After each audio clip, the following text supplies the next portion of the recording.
বিশ্বের সবচেয়ে ধীরগতির শহর এখন ঢাকা। 1.5-2টি দেশের 1,200টির বেশি শহরে যান চলাচলের গতি বিশ্লেষণে এই চিত্র উঠে এসেছে। যান চলাচলে এই ধীরগতির নেতিবাচক প্রভাব পড়ছে অর্থনীতিতে। যুক্তরাষ্ট্রের national bureau of economic research প্রকাশিত একটি গবেষণা প্রতিবেদন থেকে এসব তথ্য জানা গেছে।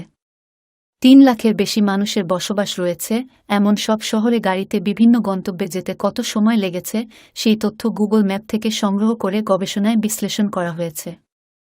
এক্ষেত্রে সপ্তাহের বিভিন্ন দিন এবং দিনের বিভিন্ন সময়ে যাতায়াতের তথ্য নেওয়া হয়েছে।